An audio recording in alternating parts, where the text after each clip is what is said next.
देखा कि दरवाजा तो बंद था, भेड़ कहां से आ सकता है। तुरंत भैंसा बन गया, तुरंत इंद्र रूप धारण कर लिया, भयावह, प्रिय, ऐसे कई रूप बदल बदल, क्योंकि ऐसी विपरीत निंदनीय और बंदनीय दोनों रूप धारण कर रहा है, दुर्गति को प्राप्त हुआ प्रेतात्मा। राधा वल्लभ श्री हरिवंश। तो आइए सुनते हैं गुरु जी के द्वारा दिव्य चरित्र गोकर्ण जी के द्वारा धुंधकारी का उद्धार, एक पवित्र कथा। आइए सुनते हैं धुंधकारी कैसे एक प्रेत योनि से मुक्त हुआ, उसका दिव्य चरित्र लीला। आइए सुनते हैं गुरु जी के मुख से। घोर पापी को भी भगवत प्राप्ति कराने में समर्थ है भगवत चर्चा। नारद जी ने कहा इसका कोई उदाहरण दिया जाए तो ज्यादा समझ में आ जाए, तो उनका हम तुम्हें एक प्राचीन इतिहास सुनाते हैं। पूर्व काल में तुंगभद्रा नदी के तट पर एक अनुपम नगर बसा हुआ था। उसमें सभी वर्णों के लोग अपने अपने धर्माचरण करते, सत्य में तत्पर रहते थे।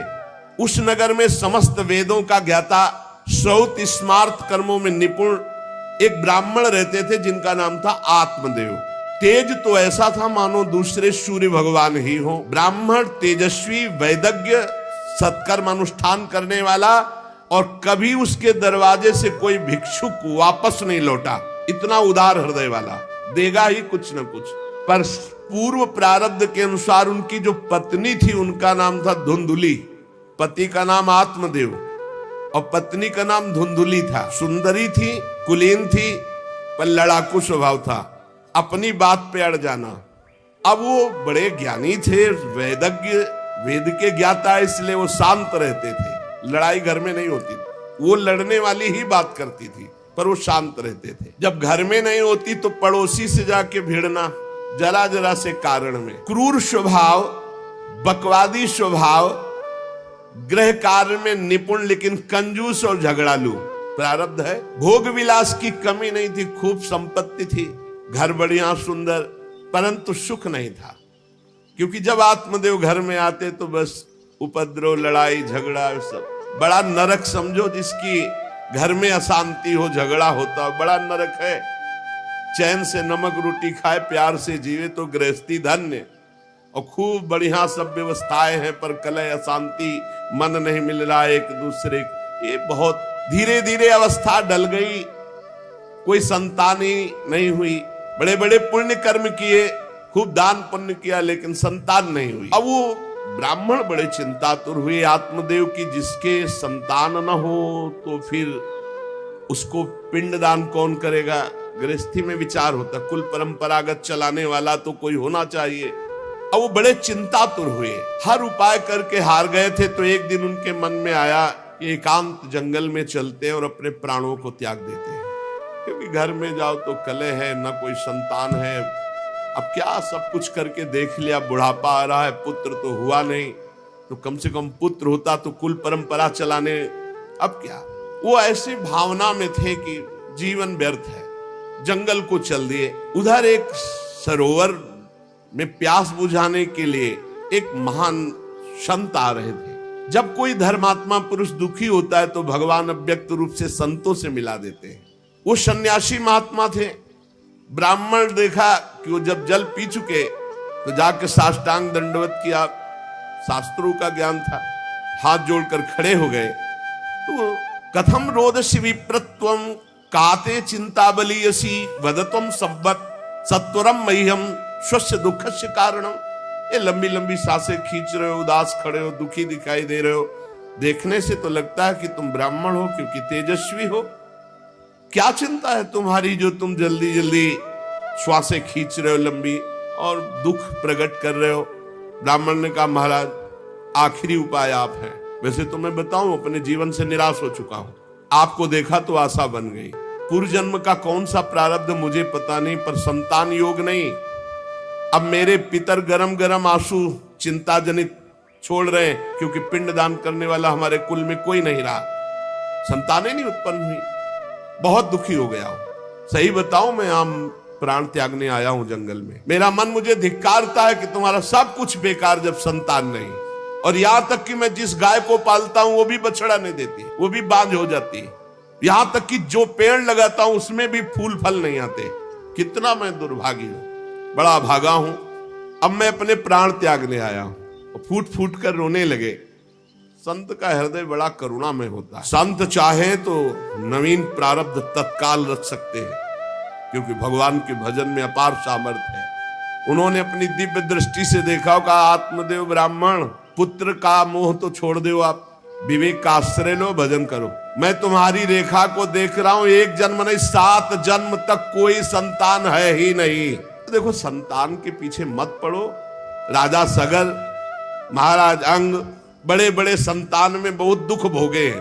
अब तुम भजन करो, जंगल में निकल आए, भजन करो, संतान की आशा छोड़ो। ब्राह्मण ने कहा कि मुझे उपदेश नहीं, ये उपदेश नहीं, सब पढ़ाऊं, मुझे पुत्र चाहिए, पुत्र देव, नहीं मैं आपके सामने अभी प्राण त्यागता हूं, मुझे पुत्र चाहिए। ब्राह्मण का ऐसा आग्रह देख करके सन्यासी जी ने कहा कि देखो, विधाता के लेख को कोई मिटा नहीं सकता, चित्रकेतु का चरित्र पढ़ के देख लेना। दैव जिसके उद्योग को कुचल देता है वो सफल नहीं होता है, तुम्हें पुत्र सुख नहीं है। उन्होंने कहा फिर हम कह रहे हैं, बस अब पुत्र का आशीर्वाद दे ही दो, नहीं तो प्राण त्याग देंगे आपके सामने। सन्यासी जी ने देखा है तुम मानने ही वाले नहीं, तो उन्होंने योग बल से एक फल प्रकट किया, तपोबल से, और कहा लो, योग तो नहीं तुम्हारे पुत्र का, पर मैं ये फल देता हूं, अपनी पत्नी को खिला देना, इससे बड़ा ज्ञानी महात्मा पुत्र पैदा होगा। हमारी स्त्री 1 साल तक सत्य, शौच, दया, दान, ब्रह्मचर्य का पालन करे, एक टाइम अन्न खाए, तो और ये फल पाने के बाद 1 वर्ष के बाद ऐसा महापुरुष प्रकट होगा जो तुम्हारा कल्याण भी कर देगा, तुम्हारे पितरों का भी उद्धार कर देगा। वो योगी राज सन्यासी फल दिए। अब तो आत्मदेव बड़े प्रसन्न हुए क्योंकि कामना पूर्ण हो गई। फल लेकर आए धुंधुली, उनकी पत्नी थी जो लड़ाकू स्वभाव की, बड़ा क्रूर स्वभाव, दुष्ट स्वभाव, वैसे ही क्रूर स्वभाव था। आके कहा, हो भाग्य, एक सन्यासी मिले, वो फल दिए, और उन्होंने नियम बताया है कि 1 साल तक सत्य बोलोगी, पवित्र रहोगी, दूसरों को दान करोगी, एक समय तुम अन्न खाओगी, और बहुत शुद्ध स्वभाव वाला महात्मा बालक पैदा होगा, ये फल खा लो। तो उन्होंने कहा कि फल तुरंत थोड़ी खाया जाता, नहा धो के बड़े पवित्रता से खाया जाता, लाओ तो जाओ, आप निश्चिंत रहो। बोलने अगर हमारे सामने तुम्हें विश्वास नहीं, वो डरते भी थे, घर के बाहर हो गए। अब वो कुटिल स्वभाव की थी, क्रूर स्वभाव की। उन्होंने अपनी बहन को बुलाया और रो रो के कहने लगी कि बहन, मुझे बड़ी चिंता हो गई, समस्या आ गई। क्या? बोले पंडित जी जो ये फल लाए हैं, फल से गर्भ रह जाएगा। पहले तो नियम बता गए हैं कि 1 साल तक झूठ नहीं बोलना, पवित्र रहना है, और दूसरों को दान देना, एक समय अन्न खाना है। अब हम तो बड़ी भयभीत हैं कि जब पेट में गर्भ बढ़ेगा तो भोजन कम हो जाएगा, पेट बढ़ेगा तो भोजन कम हो जाएगा। ये तो मैंने कर नहीं सकती क्योंकि 3 बार तो हमको अच्छा भोजन चाहिए, पंडित जी का 1 बार खाना, ये तो हो नहीं सकता। अच्छा, गर्भ बढ़ा, पेट बढ़ा, खाया पिया जाएगा नहीं, बहुत परेशानी उसमें लगेगी। और कहीं दैववश से अगर डाकू आ गए तो भाग भी नहीं पाऊंगी। चलो डाकू ना आए, कहीं आग लग गई घर में, तब तो हम जल के मरी जाएंगे क्योंकि गर्भ पेट में, ये तो हमसे नहीं। और फिर गर्भ निकलते समय सुना बहुत कष्ट होता है, ये सब हमसे नहीं होने वाला। देखो, एक क्रूर स्वभाव की नकारात्मक सोच। और कहीं प्रसव काल में गर्भ टेढ़ा हो गया तो हम तो मरी जाएंगे, ये तो हमसे नहीं होगा। और अगर गर्भ हमारा बड़ा होने लगा और घर में ननद आ गई, सब माल मता समेटती रहेगी, हम तो कुछ लड़ ही नहीं पाएंगे क्योंकि लड़ने लायक नहीं रहेंगी। ये सब विचार करके उसका, ये सब हमसे नहीं होने वाला। तो उनकी बहन ने कहा, सोच क्यों करते हो? ठीक इसी समय हमें अनुभव हुआ है 2-4 दिन में, इसी महीने में, कि हमारे पेट में है, तुम हमारे पति को धन दे देना और गर्भवती का नाटक करो, जब हमारे बच्चा होगा हम तुम्हारे यहाँ पहुंचा देंगे, हम अपने यहाँ शोरगुल कर देंगे, बच्चा मर गया, कौन देखने आता है, और पति को पैसा दे देना। हाँ, ये तो बढ़िया बात रही, बढ़िया विधान बन गया, जैसे को तैसे मिले तो बढ़िया विधान बन गया। तू गर्भवती का नाटक कर आज से कि फल पा लिया और मैं गर्भवती हो गई, मैं अपने बालक को मरा घोषित कर दूंगी, और ये जो फल लाए हैं इसकी परीक्षा के लिए जो गऊ है उसको पवा दो। जैसा उनकी बहन ने कहा था वैसे धुंधुली ने सब कर दिया। देख लो, कहा था स्वामी जी ने तुम्हारे 7 जन्म बालक नहीं, तो देखो बुद्धि कैसी खराब हुई, गाय को। अब जब उसकी बहन के पुत्र हुआ तब तक वो कपड़ा पेट में लगा के नाटक करती रही होगी कि हमारे गर्भ है। फिर एकदम घोषणा कर दी जब वो पुत्र रातों रात पहुंच गया, ये हमारे संतान हो गई। उसके पिता को अच्छा धन दे दिया, वो धुंधुली को ला करके बहन का बेटा दे। आत्मदेव तो बहुत आनंद हो गए, जान न जाए नारी गति भाई। उनको क्या पता कि घर में क्या रहस्य हुआ, वो तो बहुत सुखी हो गए कि संत भगवान के द्वारा दिए हुए फल से हमारे पुत्र हो गया। बड़ा आनंद, बड़ा उत्सव मनाया, बालक के जात कर्म संस्कार कराए, खूब दान पुण्य किया, मांगलिक कृत्य किए। धुंधुली ने अपने पति से कहा, पता नहीं क्या कारण है, मेरे वक्षा स्थल में दूध तो है नहीं, और अभी नया बालक है, बिना माँ के दूध के जीवित नहीं रहेगा, तो हमारी बहन के बालक हुआ था पधार गया है, उसको बुला ले क्या? अरे उन्होंने कहा बिल्कुल बुलाओ, हम और पैसे देंगे, स्वागत करेंगे, हमारा बच्चा पुष्ट होना चाहिए। बहुत बुद्धि लगाते क्रूर स्वभाव के लोग, कैसा एकदम फिट कर लिया विधान। अब उसको बुला लिया बालक का पालन पोषण करने के लिए पैसे के लिए, और वो असली माँ तो वही है ही है। पुत्र की रक्षा के लिए जो जो कहा आत्मदेव ने वो सब स्वीकार कर लिया। 3 महीने इस बालक के व्यतीत होने के बाद, उन्होंने कहा था 1 साल बाद होगा, 3 महीने व्यतीत होने के बाद गौ के बच्चा हुआ मनुष्याकार, केवल कान गौ के, पूरा मनुष्याकार, सर्वांग सुंदर, दिव्य तेजोमय, स्वर्ण की सी कांति। क्योंकि वो योगी के तप का, ब्राह्मण देवता नाच पड़े कि भगवान जब दिए तो कितना आनंद, घर में भी बच्चा और गौ के भी बच्चा ही हुआ। खूब संस्कार करके मंगल दान, बड़े प्रसन्न है। सब लोग कहते आत्मदेव का देखो कैसा भाग्य बदला कि घर में भी पुत्र हुआ, गौ के भी पुत्र हुआ, बछड़ा नहीं, केवल कान भर। कैसे आश्चर्य की बात, दिव्य बालक उत्पन्न हुआ। पर इस गुप्त रहस्य का किसी को पता नहीं। आत्मदेव ने देखा कि बालक पूरा मनुष्याकार, केवल कान, गाय के तो नाम रखा गोकर्ण। और धुंधुली ने किसी शास्त्रीय पद्धति से नहीं, अपनी पद्धति से, हमारा नाम धुंधुली तो हमारे लड़के का नाम होगा धुंधकारी, उसका नाम रखा धुंधकारी। कुछ काल व्यतीत हुआ, दोनों जवान होने लगे। गोकर्ण में पूर्ण वैदिक सिद्धांत, धर्म पूर्वक, बड़े ज्ञानी महात्मा, और धुंधकारी पूर्ण दुष्ट। शौचाचार का तो नाम भी नहीं था पवित्रता का धुंधकारी में। खान पान पशुओं वाला, क्रोध नाक में चढ़ा, गंदी वस्तुओं से प्यार करने वाला, बहुत ही गंदा स्वभाव। चोरी बचपन से, द्वेष, पीट देना, लड़ाई करना, ये उसका चलते स्वभाव। दूसरों के खेती में आग लगा देना, घरों में आग लगा देना, गौशाला में आग लगा देना। जैसे किसी का बालक खेल रहा है, आसपास देखा कोई, उठाया कुएं में फेंक दिया। बड़ा दुष्ट स्वभाव। और बड़ा हुआ हिंसक स्वभाव, अस्त्र शस्त्र धारण करके। जैसे कोई अंधा जा रहा है तो आओ बाबा तुम्हें रास्ता बता दो, कुएं में जाके ढकेल देता। बहुत ही गंदा स्वभाव, दुष्ट स्वभाव। अब वो शिकार करने लगा पशुओं का और मांस खाने लगा। जहां आत्मदेव कितनी पवित्रता से, वहां दुष्ट कितना। अब धीरे धीरे व्यभिचार करने लगा, वैश्याओं से संपर्क रखने लगा। संपत्ति थी ही, सारी संपत्ति वैश्याओं को। एक दिन पिता ने कहा आत्मदेव ने कि तुम्हारे आचरण इतने आसुरी प्रभाव के, हमें लगता है कि तुम हमारा सर्वनाश करने के लिए प्रकट, ये क्यों करते हो? तो खूब गिरा गिरा के मारा आत्मदेव को।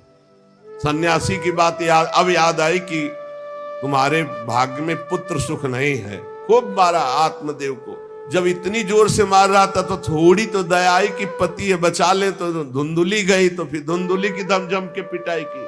अब वो तो राक्षसी स्वभाव। और घर के जितने जेवर बर्तन सब उठा के बेच दिए वैश्यागामी। अब जब सारी संपत्ति स्वाहा, खाने को भी नहीं, तो धुंधुली बैठ के रोती। रोना इससे तो अच्छा कि मैं बांझ रह जाती। दुष्टता की ना, पति ने जब तुम्हें एक दिव्य फल दिया था, खाना चाहिए था। मैं कहां जाऊं, कौन मेरा सहयोग करे? बड़ी विपत्ति, बड़ा दुख, न खाने को न पीने को। अतरे दिन पिटाई करता धुंधकारी, आत्मदेव की भी और धुंधुली की भी। पिता बैठ के रो रहे थे। मैं सन्यासी की बात मान जाता तो गोकर्ण जी आए और उन्होंने कहा पिताजी, आप जैसे विद्वान पुरुष को ऐसा शोक करना उचित नहीं। तुम शास्त्र के ज्ञाता हो, तुम्हें चाहिए कि संसार की असारता का तो थोड़ा विचार करना हो। ये दुख रूपी मोह में फंसकर आप एक अज्ञानी पुरुष की तरह रो रहे हो, पिट रहे हो। पिताजी, क्या शास्त्रों में नहीं पढ़ा पुत्र किसका, धन किसका, पत्नी किसकी, शरीर किसका? ये मोह के कारण अज्ञानी जन रात दिन दीपक की तरह जल रहे। पिताजी, ना सुख इंद्र को है, न चक्रवर्ती राजा को है, सुख है तो एकांत में भगवान का भजन करने वाले को है। ये देखो गोकर्ण, ये मुंचा ज्ञानम प्रजारूपम मोह तो नरके गति।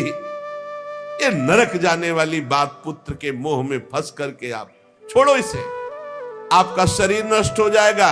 इसलिए मेरी प्रार्थना मानो, आज से निकलो घर से और वन में जाओ, भगवान का चिंतन करते हुए जीवन व्यतीत करो। गोकर्ण जी के वचन सुनकर आत्मदेव वन में जाने के लिए तैयार हो गए। उनका बेटा, आज तक तो कभी वन में तपस्या भजन किया नहीं, बड़ा शरीर से राग है, क्या करूं, कैसे भगवत प्राप्ति करूं? तो देहे स्थिमांसि रुधिरे भिमतिम त्यजत्वम जाया सुतादिषु सदा ममतां विमुंच पश्यानिशं जगदिदं क्षणभंग निष्ठं वैराग्य राग रसिको भव भक्ति निष्ठा धर्मं भजस्व सततं त्यज लोक धर्मान् सेवस्व साधु पुरुषान् जहि काम तृष्णाम् अन्यस्य दोष गुण चिंतन मासु मुक्त्वा सेवा कथा रसमहो नितराम पिबत्वम। संत समागम कभी व्यर्थ नहीं होता। देखो, संत समागम का फल है गोकर्ण जी। गोकर्ण जी ने कहा, पिताजी, जिस शरीर को आप मैं मान रहे हो, आप मैं नहीं हो। ये शरीर हड्डी मांस रुधिर का पिंड है, इसे आप मैं मानना छोड़ दें। आपकी स्त्री, आपका पुत्र, ये कभी आप मत माने। ये आपके नहीं थे, न पहले और न बाद में, बीच में भास रहे कि आपके हैं। ये संसार रात दिन नाश को प्राप्त हो रहा है, क्षण भंगुर है। किसी भी कोई वस्तु में ममता मत करो, यहां कुछ स्थायी नहीं है, सब नष्ट होने वाला है। बस एकमात्र वैराग्य रस के रसिक होकर भगवान की भक्ति में लग जाओ। कैसे भक्ति करें? धर्मम भजस्व सततम, सदैव धर्म का भजन करो। कौन सा धर्म? बोले त्यज लोक धर्मान, लोक धर्म का त्याग करके भागवत धर्म का आश्रय लो। भागवत धर्म का आश्रय कैसे प्राप्त होगा? बोले सेवस्व साधु पुरुषान, सदैव संत पुरुषों का संग करो, उनकी सेवा करो। उनके संग से, उनके वचनों से, उनकी कृपा से तुम्हारे हृदय में भागवत धर्म का परिचय जागृत हो जाएगा, तुम महाभागवत हो जाओगे। पर संतों का सेवन करने के लिए जो सबसे बड़ा दोष है, काम और तृष्णा, ये नई संतों के पास टिकने देती। इसलिए जही काम तृष्णा, कामना और भोगे हुए भोगों को जो भोगने की इच्छा, तृष्णा, इनका त्याग करके संत संग करो। और जब संत संग होने लगे तो सावधान हो जाओ। अन्यस्य दोष गुण चिंतन मासु मुक्त्वा, दूसरे के गुण दोषों का चिंतन न करके श्री भगवान का चिंतन करे, भगवान की सेवा करे, भगवान की कथा लीला सुने, तो उसको नित्य भगवत धाम की प्राप्ति हो जाती है। हे पिताजी, शरीर से मैंपन छोड़ दीजिए और शरीर संबंधियों से मेरापन छोड़ दीजिए और भागवत धर्म का आश्रय लेकर संत समागम कीजिए। सदैव संतों की सेवा, भगवत सेवा, नाम जप, लीला कथा, श्रवण गायन, इसी से भगवत प्राप्ति हो जाएगी। बस उसी समय गोकर्ण को मन से प्रणाम करके कि भगवान गुरु रूप से इसी रूप में आकर मुझे उपदेश दे रहे, उसी समय आत्मदेव जी ने तो घर छोड़ दिया और वन की यात्रा की। 60 वर्ष की आयु हो चुकी थी, पर ज्ञान था शास्त्रों का। बड़ी निष्ठा से अपनी बुद्धि को समेटा संसार से और रात दिन भगवान के चिंतन में लगा दिया। भगवान के चिंतन और भागवत के 10वें स्कंद का रोज पाठ पूरा, जो भागवत का 10वां स्कंद श्री कृष्ण लीला चरित्र से भरा हुआ है, पूरा पाठ और निरंतर नाम जप, इसके प्रभाव से श्री कृष्ण चंद्र की प्राप्ति हुई गोकर्ण जी के उपदेश से आत्मदेव की। अब जब पिता वन को चले गए तो और छूट, वैसे मानता तो था ही नहीं पर और छूट हो गई। अब धुंधकारी ने उठाई लाठी डंडा, जो धुंधुली की डट के पिटाई की और कहा बता धन कहाँ है। अब जितना धन था तो सब ले गया। फिर जलती हुई लकड़ी लुकाठी, उससे बता धन कहाँ है। किसी तरह वो छूट पाई तो भागते हुए जाकर कुएं में गिरकर अपने शरीर को नष्ट कर दिया कि रोज की पिटाई से अच्छा एक बार दुर्गति को प्राप्त हुई। धुंधुली दुर्गति को प्राप्त हुई। पति आत्मदेव श्री कृष्णचंद्र को प्राप्त हुई। योगनिष्ठ गोकर्ण जी ने जब देखा कि धुंधकारी का आतंक बढ़ रहा है तो उन्होंने छोड़ दिया। जो ज्ञानी पुरुष होते प्रपंच नहीं स्वीकार करते, उनको कोई सुख दुख इससे नहीं, उदासीन भाव से तीर्थ यात्रा को निकल गए। धुंधकारी ने 5 वैश्याओं को अपने संग में रखा, सब नौजवान वैश्याएं। अब उनके लिए पशुओं का मांस चोरी करके उनकी मनोकामनाएं पूरी करना। बुद्धि भ्रष्ट थी, आचरण भ्रष्ट थे, क्रूर कर्मा। एक दिन उन वैश्याओं ने कहा कि हमको तो हार नहीं पहनाया आज तक, कामना होती है। अब 5 को हार लाने के लिए तो बहुत रुपया चाहिए। मौत की भी उसको कोई भय नहीं रह गई थी। वो जिसको देखता काट करके जो मिलता धन एकत्रित करके 5 के लिए सुंदर आभूषण हार। अब हिंसा में उतरा जो, तो उसके लिए क्या। स्त्रियों ने सोचा कि नित्य नवीन चोरी करता है, आज हमने हार के लिए कहा तो 5 के लिए व्यवस्था कर दिया। पकड़ा जाएगा, जब ये पकड़ा जाएगा तो राजा इसे फांसी देंगे, तो हमको भी 5 को फांसी मिलेगी। मरना तो है ही है ना इसे।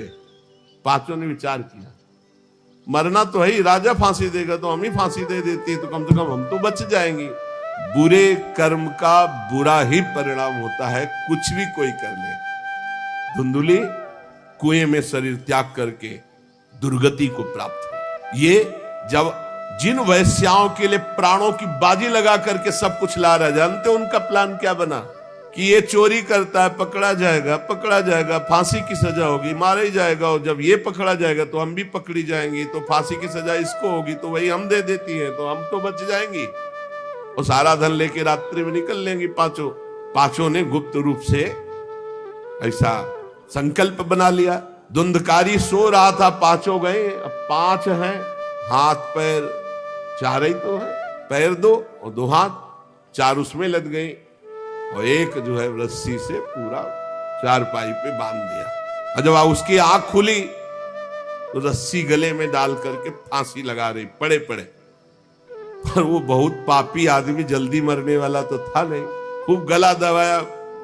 अब बड़ी चिंता हुई वैश्याओं को कि अगर मरेगा नहीं तो हमें काट डालेगा ये।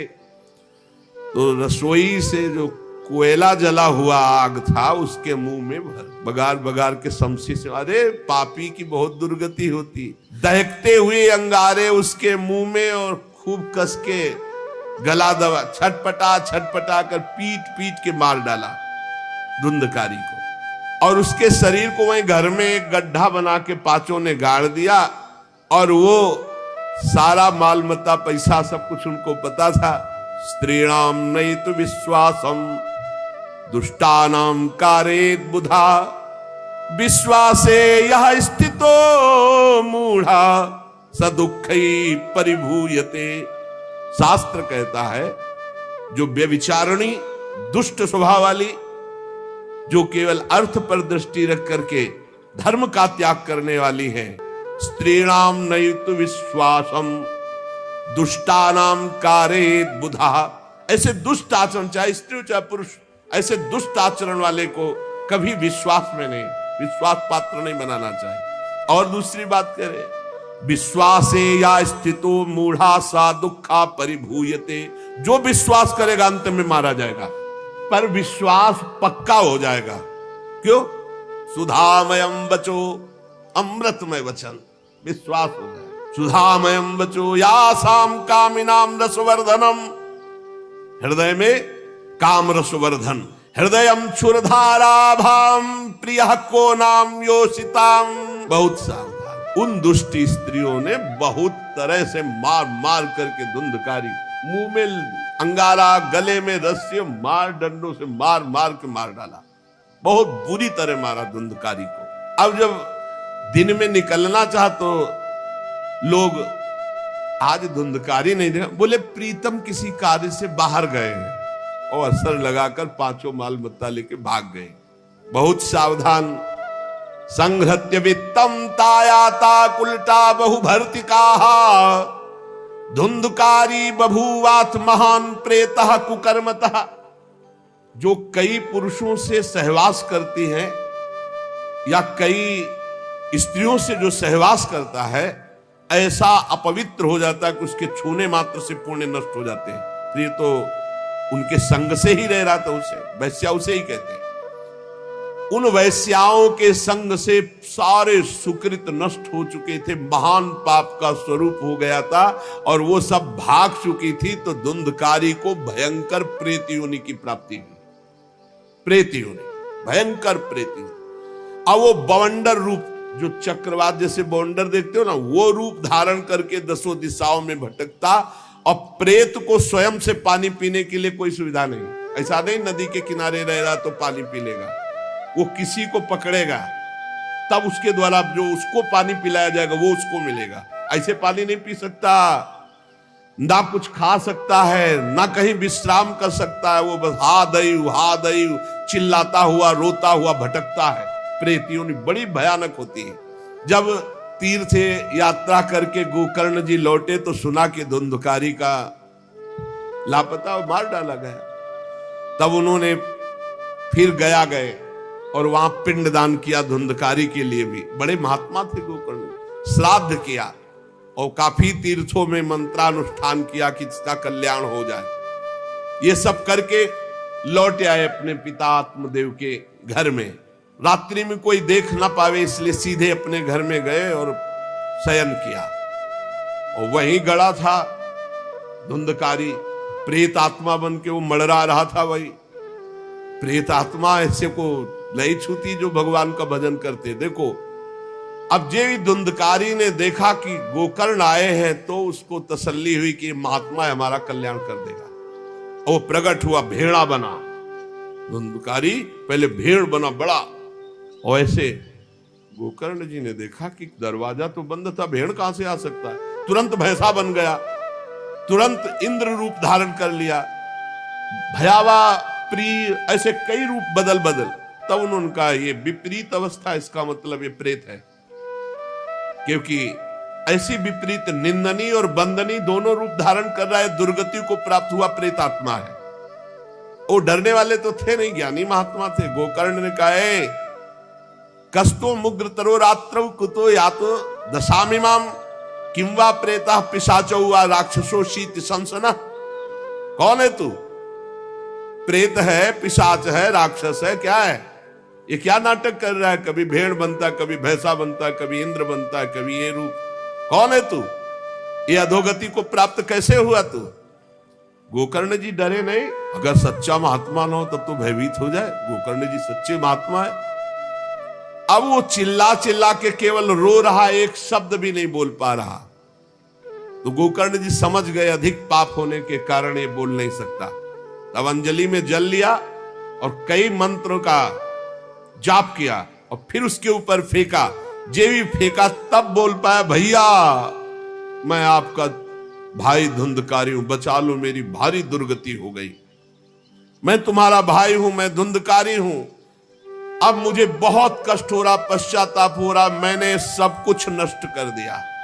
धर्म भ्रष्ट पापाचारी, अब मेरी बड़ी दुर्गति है। उन उल्टा वैश्याओं ने मुझे तड़पा तड़पा करके मारा है। मैं कुछ कर नहीं सकता इस समय। ऐसा थोड़ी कि प्रेत है जिसको चाहे पटक दे, ऐसा नहीं है, ऐसा विधान नहीं। पहले वैश्याओं को मारता जाके। मैं कुछ कर नहीं सकता, प्रेत योनि में पड़कर दुर्दशा भोग रहा हूं। अब दैवश केवल वायु से जीवित हूं, बहुत प्यासा हूं, भूखा हूं, पर नहीं खा सकता, नहीं पी सकता। आप दया समुद्र भैया मेरा उद्धार करो। गोकर्ण ने कहा कि तुम्हारा उद्धार तो हो जाना चाहिए, तुम्हारे लिए तो मैं गया में गया, वहां श्राद्ध दिया, तीर्थों में भी अनुष्ठान किया, फिर तुम्हारा प्रेत योनि से उद्धार कैसे नहीं हुआ? तो उन्होंने कहा भैया एक दो बार गया श्राद्ध से, मेरा कुछ नहीं होने वाला, बहुत पापी हूं, बहुत बड़े बड़े पाप किए हैं। कोई दूसरा उपाय सोचो। छोटे मोटे पिंड दान से, दान पुण्य से मेरा उद्धार होने वाला नहीं, बहुत स्टॉक है हमारे पाप का। तुमको हम बताएं सैकड़ों बार गया श्राद्ध करो तो भी मेरा कल्याण नहीं हो सकता, ऐसा मैं पापी हूं, कोई दूसरा उपाय सोचो। गोकर्ण जी ने कहा सैकड़ों गया श्राद्ध से तुम्हारी मुक्ति नहीं हो सकती, तो तुम्हारी मुक्ति असंभव है। कहा भैया मैं तुम्हारे चरणों में पड़ा हूं, मुझे मेरा उद्धार करो। तो कहा ठीक है, तुम अभी इस घर से निकलो, कहीं और रहो, हम जब तुम्हें बुलाएं तब आ जाना। जाओ हटाओ, हमारे इस घर से हटो। हटा दिया उनको।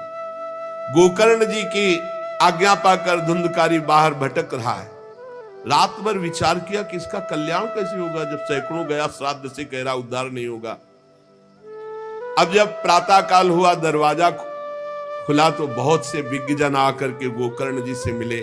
गोकर्ण ने सबसे सलाह की कि क्या हो सकता है, ऐसे ऐसे स्त्रियों ने उनको मारा और वो प्रेत योनि को प्राप्त हुए।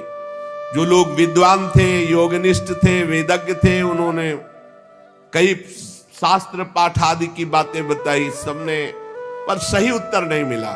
गोकर्ण जी महान तपस्वी थे। गोकर्ण जी ने प्रातः काल स्नान करके अर्घ दे रहे थे, बोले औरों से क्या पूछना, सीधे सूर्य भगवान से पूछो। मंत्र का उच्चारण करते हुए सूर्य भगवान को स्थगित कर दिया, रोक दिया। बहुत बड़ी मंत्रों में तथा सर्वै सूर्य वाक्यम तन्मुक्तो स्थापितम परम गोकर्णा स्तंभनम चक्रे सूर्य वेगस्य वै, तथा सूर्य की गति को रोक दिया। और तुभ्यम नमो जगत साक्षिन ब्रूहि में मुक्ति हेतुकम। अब हम किससे पूछे, आप ही बताओ। हे जगत साक्षी भगवान सूर्य, धुंधकारी का उद्धार कैसे हो सकता है? आप कृपा करके बताइए कि धुंधकारी की मुक्ति कैसे हो सकती। गोकर्ण की प्रार्थना सुनकर भगवान सूर्यदेव ने कहा श्रीमद् भागवत महापुराण नियम पूर्वक सुनाओ, निश्चित उसकी मुक्ति हो जाएगी। सप्ताह पारायण 7 दिन में पूरी भागवत श्लोक सहित सूर्य भगवान की आज्ञा सबने सुनी, गोकर्ण जी ने भी सुनी। बहुत सरल उपाय। गोकर्ण जी ने निश्चय किया मैं स्वयं सुनाऊंगा और उसका उद्धार करूंगा। अब तो कथा का समय निश्चित किया। बहुत से लोग कथा सुनने के लिए वहां पहुंचे।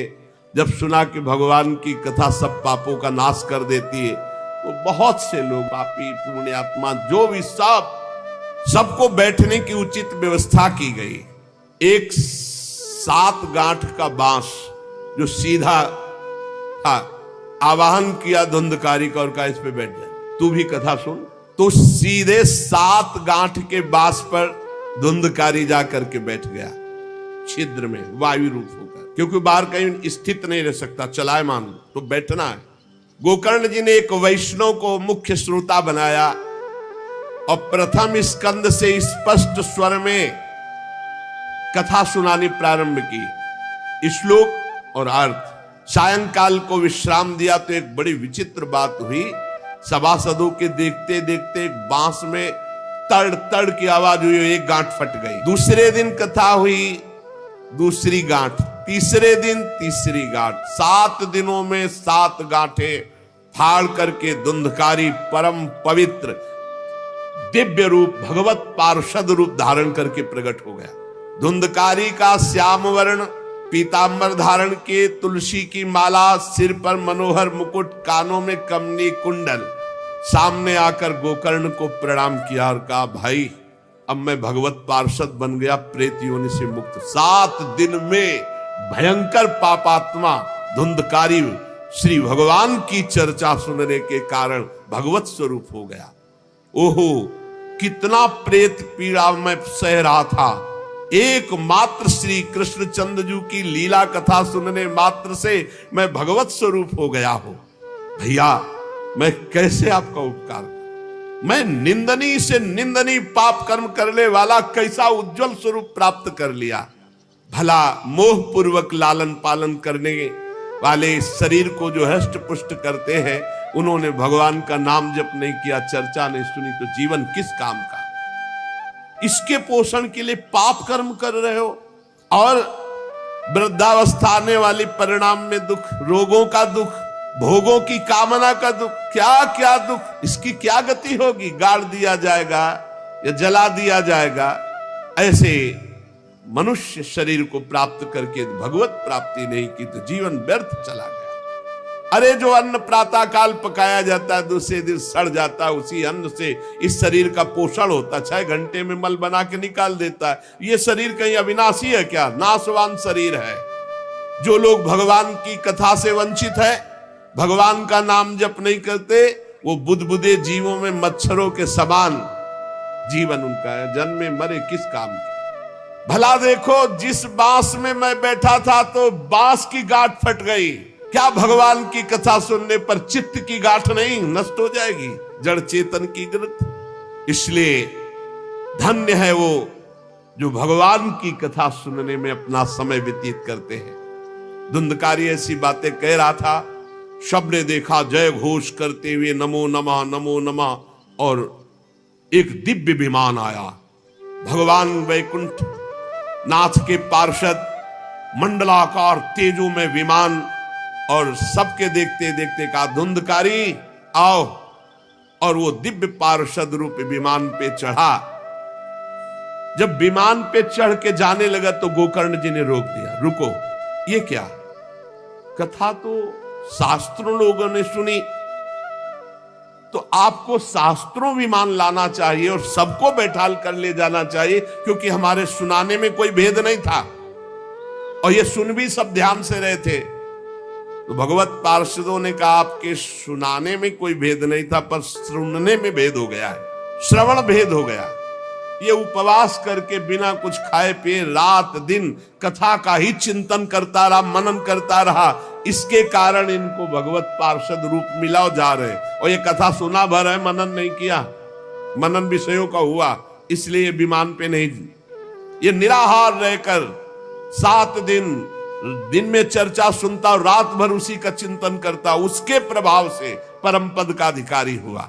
इसलिए जो मननहीन है, जिनको गुरुवचनों पर विश्वास नहीं है, जो कथा में चित्त की एकाग्रता नहीं है, वो फल भेद हो गया, वो भगवान के दिव्य धाम में एक बार में नहीं जा सकते। गोकर्ण जी आपको तो लेने के लिए स्वयं गोलोक बिहारी आएंगे, यूं कह करके विमान अंतर्ध्यान हो गया, अर्थात चले गए। गोकर्ण जी ने समस्त श्रोताओं से कहा, बिना तुम्हें विमान में बैठा ले मुझे चैन नहीं। सावन के महीना में हम फिर अनुष्ठान करेंगे, सब लोग कथा सुनो और सच्चे नियम से रहो, उसका मनन करो।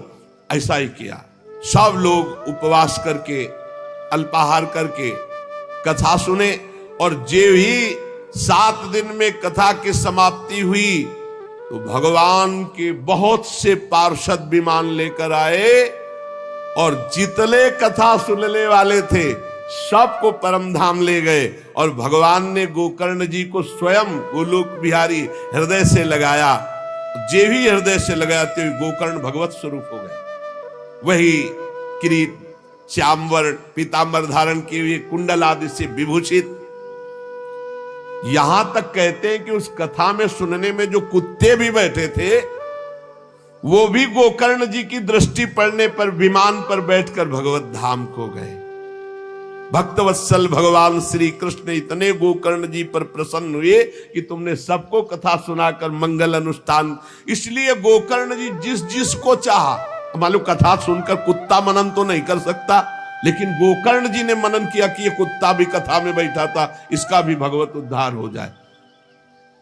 ये आप इसीलिए आसपास जो है जीव जंतु सब भगवत स्वरूप हो जाते हैं। बड़े बड़े सिद्धों को जो गति नहीं मिलती।